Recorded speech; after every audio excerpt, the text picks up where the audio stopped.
Money Radio, discussing the business of making and spending money. Good day, all of you wonderful people in podcast land. It is my pleasure to welcome you to another edition of Money Radio, and we are on to the tourism segment of the program. We are discussing an issue today. It's not an issue actually, it's issues because we are retrospecting the year 2021. Some of the issues we discussed during the year include rail infrastructure, how it adds to the value of tourism in Nigeria. We discussed lack of maintenance culture in the country. We talked about investing in Nigerian tourism. We talked about return of looted Benin bronze. We talked about the impact of medical tourism on Nigeria's tourism sector. We talked about the education sector, impact of education tourism on the sector. We also talked about sports. We talked about culture and a whole lot of things that we want to retrospect the year about. So in the studio to discuss that with me, our beautiful face, Chinelo. Welcome. Yeah, and we have Jerry Emerson in the studio also. These are our regular faces. We also have a regular face, which is our guest. His name is Mark Moore. Mark Moore is an expert when it comes to the tourism sector. Yeah, he's deep into that, deeper than the people you see here. So, Mark, you are welcome too, and you will join us very shortly.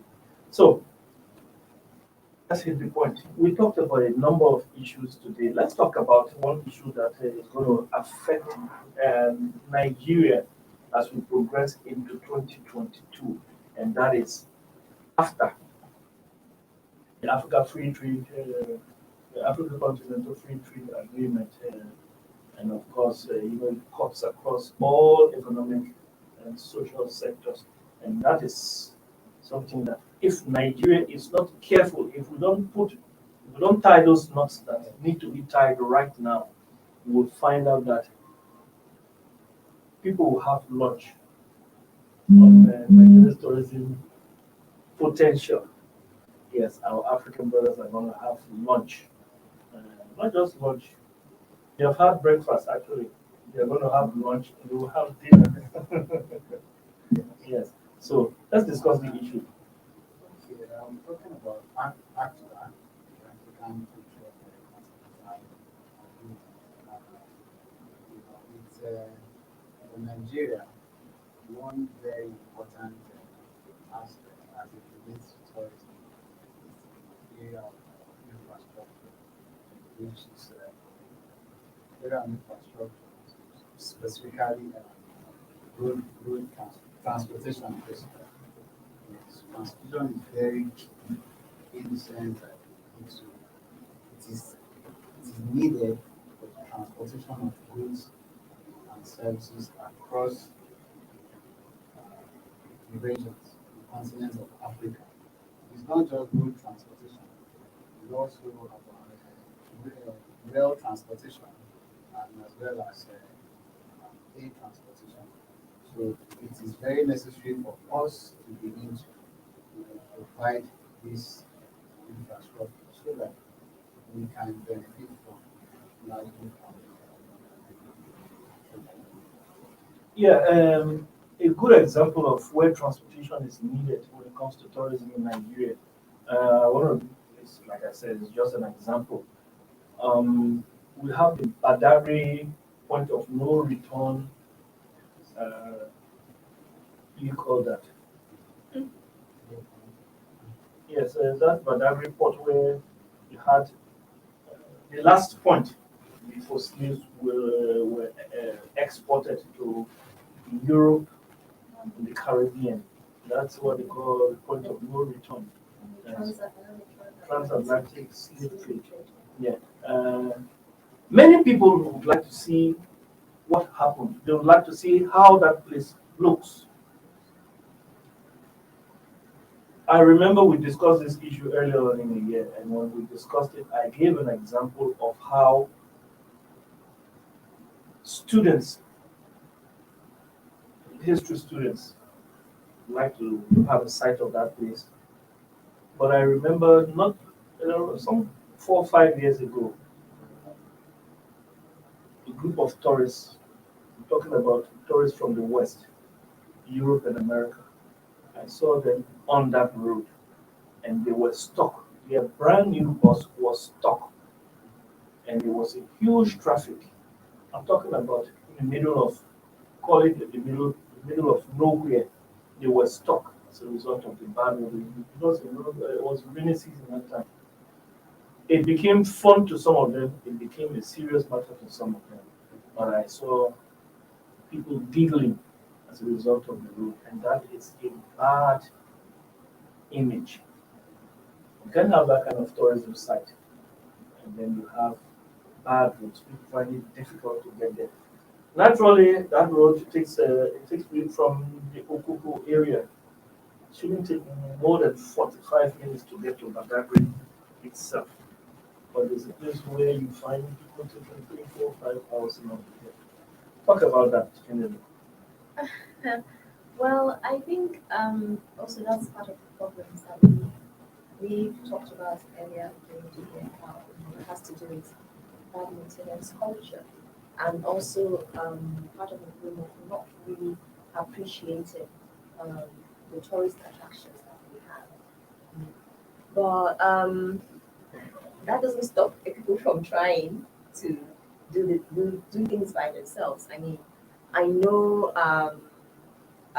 some artists have been doing something, going for trips, road trips, taking through that route and going to other places, other parts of the African continent. So, I mean, there's more to be done. Those are things that we should realize have value, tourism value, and that we should develop them, to get the benefits of such things. I mean, so many people can get involved, not even just tourists. I know there is a dancer of Nigerian descent based in the US, and she is doing, as of 2020, and one of our projects was doing something that has to do with connecting 3 times through body movements in order to be able to explore transatlantic slave trade, especially doing that from her own Nigerian heritage and descent. So, I mean, there are so many ways to go around this to make it work. We just have to be ready and it's also has an African outlook to it, right? Because if there is any other point of contact with other countries through that route, it's something that could be so, because basically every West African country had a slave, and a person, a slave that was taken from here to the other side of the world. So I mean, it's far as partnership, collaboration, and then of course we ourselves taking the initiative so that we don't become bystanders for such events. Yeah, you speak well about the issue. Um, you mentioned something, and I would like to add to that. We talked about virtually all West African countries being or having somebody taken away from there, and we have these different points too, where people like the historians, students of history, just people who want to know about the past would like to link up with how was this? How was what transpired around this time? What was it like? So we have places like that in Ghana. We have places like that in the Republic. We have places like that in Senegal. And just everywhere you go, where there are seaports. And if you don't have the right infrastructure to encourage people to visit these sites, the sites become dead. So the country really needs infrastructure to push tourism. Some of the after they do, I mean, one of the major problems was they have this annual um, conference that they do, all the tourism departments and federal government. So this year they focused more on transportation and how ease of transportation can enhance tourism activity in Nigeria. And one other major problem they mentioned during this process was problem of transportation. And transportation in the sense of how to connect transports, like not just road, but seaports. And one of the larger problems we have in Nigeria is that we don't have deep seaports. We have shallow seaports. Yeah. And so we have to make whatever goods that are coming into the country have to stop somewhere in other countries where we now have to start shipping them using smaller barges to bring them down to Nigeria, also increasing costs. So if you notice recently, there's been the coronavirus and the new surge of the Omicron virus. Ports have been really busy and totally delayed, right? So these are things we can look into. Yeah. Over the course of the year, we also discussed the Benin bronze, the return of the Benin artifacts, those stolen artifacts were taken to Europe. There's still a lot of them there, but some have been returned. That is maybe our guest. Let's invite our guest now, and maybe he will be the one that will discuss on this issue. Our guest is Mark Moore. Mr. Moore, are you there? Yeah, I'm with you. Good day. Yeah. Good day. Apologies, I was having some network challenges and all that. Sorry about that. Yeah, appreciate that.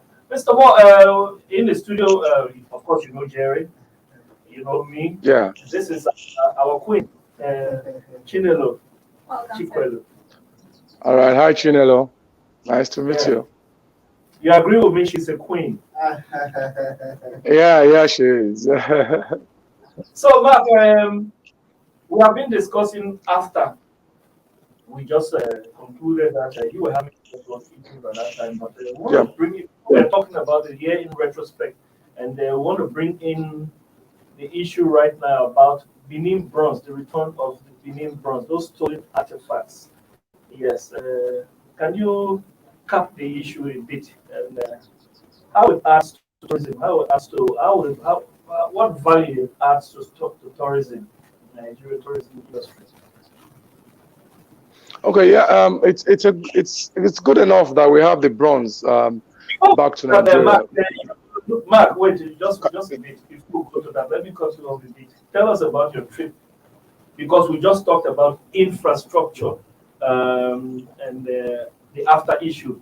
Did you travel by air? I know that you traveled during the season. Did you travel by air or by road?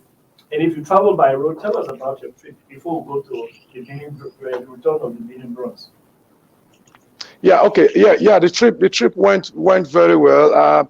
As a matter of fact, I'm just still resting from all of that, but I just had to be at this studio. If not, I'd actually shut down for the next couple of days, not to do anything, because it's been really hectic. Because if you look at me, you can see there's still so much stress all over my face and all of that. I actually did travel by road. The tourists, of course, some flew and some did a road trip, but my road trip was longer. And of course, it's not something that is or that was unexpected. I knew the road wasn't so much in good shape, lots of bad spots and all of that, travel longer distance and all of that, and maybe car issues at the end of the day. But glad it all went well. Those that traveled by road traveled comfortably and they arrived safely. And I'm sure I also did, and it was fun. And those that flew had it shorter, just have the 1 hour flight into Enugu and 1 hour flight out of Calabar, because it's a combination of the Obudu experience and a night in Calabar. So yeah, it's a mix, the road transport and the flight, and it was all good. Yeah. Okay. Can you also tell us about the infrastructure at the place there? How is it? Because we are still talking about infrastructure this time. Yeah, the infrastructures. Let me cap it in two folds. Infrastructure, talking about the road infrastructure getting into Obudu. I don't know. There's so much. It will appear as if nothing is being done, but you hear so much that the government is doing this road and that road and that road. But you see, priority has to be given to tourism. And if this priority is given to tourism, infrastructure leading to these destinations, or at least Obudu as a major destination, should be given the right attention, as it were. So but because these things are not given attention, you still have it the way it is, unclear and all of that. Now, to Obudu itself, there's so much more that can still be done. The infrastructure is intact, it's fine, but there's always room for improvement. Give it or take it, Obudu Mountain Resort is still Nigeria's premier destination. It's still Nigeria's best destination, however you want to look at it. But there's always room for improving the facilities in Obudu. Can I chip in a question here, or a question or two? You obviously told what was the maintenance culture like? Because I know the festival wasn't held for 2 years now, and it was also cancelled for this year. What was the maintenance culture like? And do you think the locals are benefiting, even right now, without the festival ongoing, from that venture? Well, you see, the thing is, the carnival was cancelled this year, making the second time in a row, that the carnival has been cancelled, and there is absolutely, we couldn't really do much about that. But then you see, the thing is, the reason for the cancellation of the Calabar Carnival could be very genuine and very real, because as it is now, the Omicron variant is more like, it's really ravaging countries, and the numbers are fast increasing, even in Nigeria. So I think in the long run, it's actually a good thing that the carnival was cancelled and it did not hold, for safety reasons, for the health reasons of the people. But then you see, this is how it all starts. You can call it a force majeure. It's nobody's fault. If government could, by just saying the word, take away Omicron, we will not be here talking about this. Everything will remain the same and keep going. But the fact that Omicron is not what any government, no matter how powerful, can single-handedly wipe away, we just have to manage it and accept our new reality and move on. Somehow the coronavirus, is an eye-opener, or gives an opportunity for different governments to look at, especially Nigeria, to look at how much more can they harness, the problems that are emanating from this COVID-19 to harness other sectors of the economy. We're talking about travel, we're talking about tourism. People are having difficulty going outside the country for tourism, for vacation and all of that. Now it's time for government to earn serious revenue domestically. Make these infrastructures work, make these facilities work.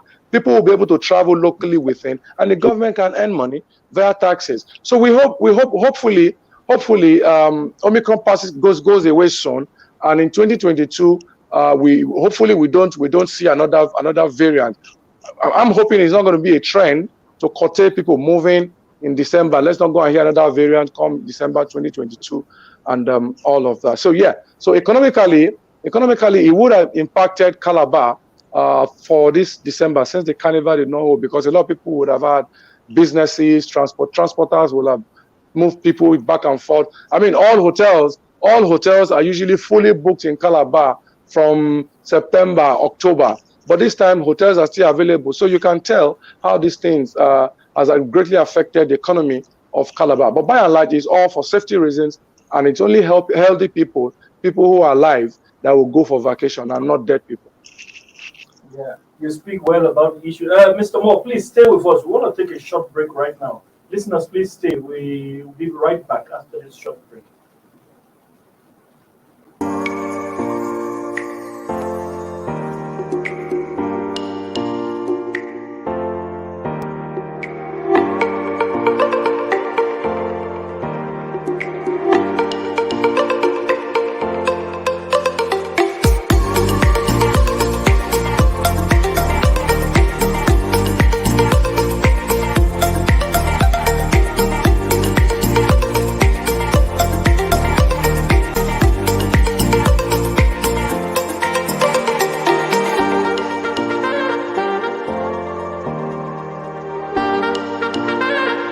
For sponsorship and advert placements, please contact 080-3688-6158. Last Word Leadership Podcast Studio. You have the last word.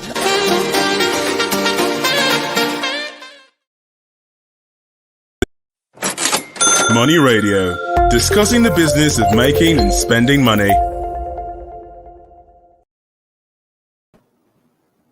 You're very much welcome back, viewers. We are still on to Money Radio, and this is Leadership Podcast. In the studio with me, discussing tourism today. On my left, Jerry Emerson, and on my right, Chinelo. You're welcome. My name is Case Hammond. I'm your host, and we have a guest, a guru, Mark Moore. So we are treating the year in retrospect, and Mark, back to you. We want to talk about a few more issues, and then Chinelo is here. Chinelo is going to ask you a question. Yeah, so we are looking at okay, let's look at more at the maintenance. I know that the festival, the carnival has been cancelled, but being that you resided in Ubudu and went for holidays there, what was the maintenance culture like since this festival hasn't taken place in 2 years? Is that maintained? Because we have a very serious lack of maintenance culture in Nigeria. Yeah, Obudu, of course, maintenance is a general issue in Nigeria. In Nigeria, we know how to build gigantic facilities, but maintenance is never budgeted for. Maintenance is never put into consideration. I would not say Obudu Cat Mountain Resort is 100% in order, but it is, of course, very, very in great shape to accommodate the visitors, tourists, as the case may be. Plus the fact that everything there is in order. And of course, you see, the thing is, I will speak from the angle of the fact that we take tourists to Obudu Mountain Resort. We practically take charge of everything we do there, from the room cleaning to ensuring that the heater is working, that there is light in the rooms and all. We practically take charge of all of that. We don't want to rely on, the people who are there. We don't want to hear stories, because the experience our tourists have, falls back on monthly, good or bad. So we don't want that bad feedback. So we ensure that things are right in place. But in all honesty, there is room for improvement at Obudu Mountain Resort. The facilities can be improved upon. And basically, all of these improvements stem from the fact that the staff, the workers there, need to be trained, because customer feedback, customer experience is very necessary and very, very important. So once the workers around there are able to prioritize customer experience, I can assure you, I can bet you that nobody will go to Obudu Mountain Resort and come back with any negative feedback. Yeah. Okay, so going into the year 2022, we've had COVID with us for 2 years, 3 years, give or take, 3 years in some countries. What do you think is the future of Nigeria? Because apparently we are not ready to take things to the digital level that we've seen Western countries doing at this point in time. All right. For me, if apart from the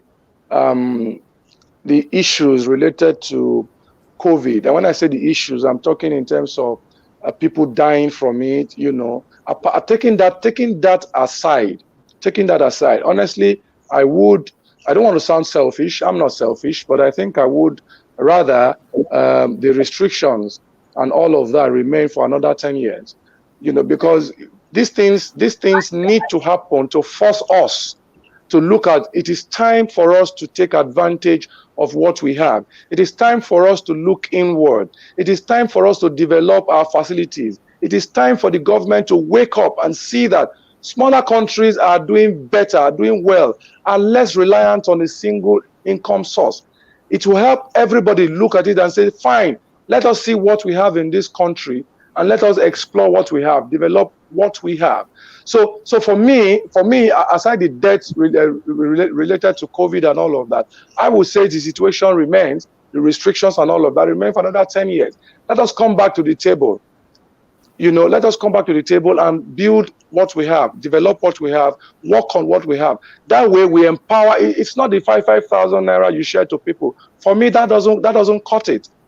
But don't give the people fish, but give the people avenue, means to earn a living for themselves. So if activities are going on, Valentine is coming, Easter is coming, Christmas will come, Salah vacation will come, people should have options to visit different parts of the country. The government needs to deal with the security issues quick, fast, and in a hurry. And once all of this is done, people will be less bothered, people will be less concerned about wanting to travel out of the country. Rather, they will want to explore what we have in Nigeria and all of that. And everybody's fine. And they save a whole lot of money. The naira to dollar is not funny as of today. So you can imagine what it will be for anybody who wants to travel, and you're spending much less. You're spending up to about half of what you will have spent if you were to travel out and all of that. So the year 2022, I think, is a time that we all need to come to the table, take things more serious, develop facilities, maintain facilities, work on infrastructure,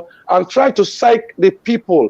There has to be a whole lot of publicity. I keep talking about this. No individual in Nigeria, no business individual in Nigeria today has the capacity, has a deep pocket to fund publicizing, marketing Nigeria. But the government has that. The government can do that. So the earlier the government start to do that, to change the people's psyche about leaving the country, then the better. NOA should get to work. Ministry of Information and Culture should get to work. And all tour operators as well should use the social media. Digitalization has come to stay, whether we like it or not. So the tour operators themselves, the tourism stakeholders, we all need to come to the table and see that if we don't sell Nigeria to the outside world, if we don't sell Nigeria to Nigerians, who will? Nobody. So it's a collective thing. Going into 2022, all of us need to work together and see that we all promote a common goal, a common narrative to sell Nigeria to Nigerians first. Because when you sell Nigeria to Nigerians first, the multiplier effect goes so wide. They have friends abroad who may want to visit and all of that. If you have a good experience, trust me, the traffic from other countries into Nigeria will be massive. And that way, you will have successfully ignited the tourism sector to move at a geometric speed. So that's my take on that. Thank you very much, sir. Sorry, just to pick up from what he started off, he mentioned, I love the fact that he says sell Nigerians to Nigerians first. Because with the whole, if we had that in mind, and like he said, if we would work on what we have, I mean, we don't need foreigners to come in and start doing tours, whether they're coming to tour or not, we still have local tourism working. And we can still find a way to work around local tourism, even at this time, to maybe bring in limited tours to Obudu. Just limited. I mean, it's doable. You can do that in order to keep that place alive and growing. So, I mean, you also think that we have as much as 200. A simple logic actually. You sell tourism to Nigerians first. Yeah. You have more footmen, you have more salesmen to sell tourism to the world. And this is pretty key because Nigerians are leaving the country. Yes, so if you need to sell, this is the best time to sell Nigeria to Nigerians. Yes. And also, you mentioned something about the Minister of Information and Culture being involved, and I think this is really key because for me, I've always believed that the art world and culture has been paving the way for the society for the future.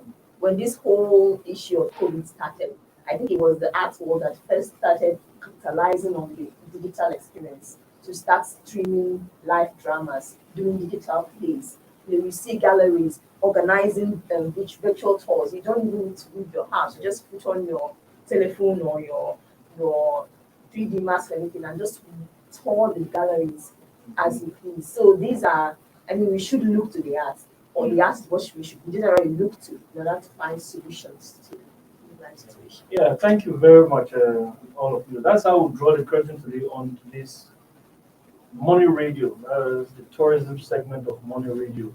It's been nice having you as always, Mr. Mark Moore. Enjoy your vacation, your short vacation. We're expecting you back into Abuja very soon. Chinego, thank you very much for being here with us today.